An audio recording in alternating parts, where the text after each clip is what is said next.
Hi guys, so today we're gonna continue with the Netflix report and we're going to look at buttons, and we're just going to look at how you can use buttons, like how to insert them and what functionality they can have, right?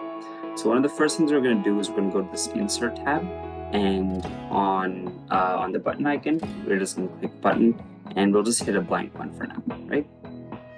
And it inserts it over here on the top left corner. I'm just going to drag this over here so it's more visible, and firstly you can notice that there's a lot of options here. So there's like a shape option, rotation, style, and action. So firstly, the shape, we're going to change that. You can have whatever shape you want. If you want it to be an octagon, you can have that. I'm going to stick to a rectangle, but I'm going to make it a rounded rectangle, right? And if you want, you can round this more. So right now it's 25%, which is the default value. You can make this 50 if you want, and it'll be like fully rounded. But yeah, that's customizable. And now what I'm gonna add here is we're gonna start with making this a page navigation button, right? So I'm gonna go to action and turn this on, and then choose the kind of action you want. So there's a lot of actions. There's back, bookmark, drill through, which we looked at, page navigation, Q&A, a URL, if you want to apply slicers, clear slicers. So we're going to start with using page navigation, right?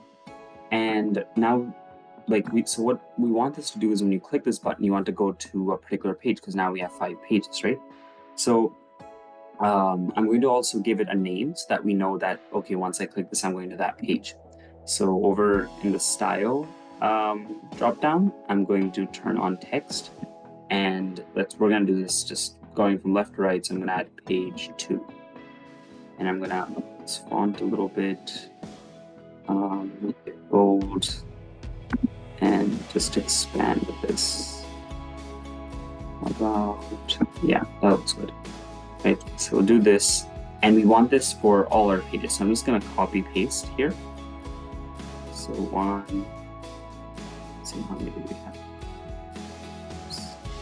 Just gonna undo that. Yeah, so we only have 2. I'm gonna copy this, paste that.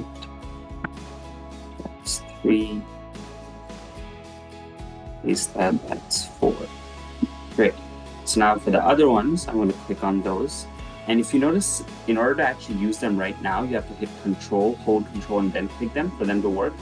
But when you're actually, when you publish the report on the service, then if you just click it, it'll work correctly.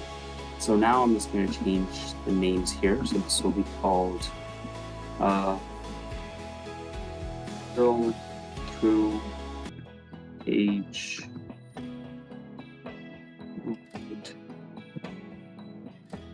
Just have to explain this. I'm just going to remove page. It's just too long. Remove that from here as well. Right, and then the last one is just page 1, which is a little counterintuitive, but we'll just stick to what we have right now.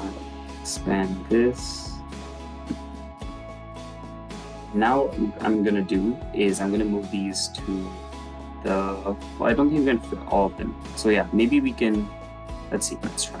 So we're gonna put page 1 here, right? Page 2 here, drill through here, and power auto here, right? So now to test this out, we can just click any of them and see if they work. So I'm going to start with drill through. So I'm going to hold down the control button, click here, right? So I think I forgot to do one important thing. So in the action, in page navigation, I haven't set a destination, which is a very important part, the most important part actually. So in the destination, I'm going to set page 1 for page 1. For page 2, I'm going to set page 2. For drill through, I'm going to set drill through. And for power automate, I'm going to set power automate. So now, if I click drill through, it opens the drill through, right? And this is just a back button. So once I click this, it should take us back to the home page, right? Now, not all our pages have these buttons, so we can add those back buttons as well. But another button I want to show you before we go into that is well, I'll show you the clear slicer one because that's pretty useful. So let's say I set a particular year, or let's take a more recent year because we'll have more films that way. Start a rating, and let's say a director, right? So let's say we've done this, right? Now, if I insert another button, and I'm going to call this one Clear All Slicers button, right? So this one I can do directly.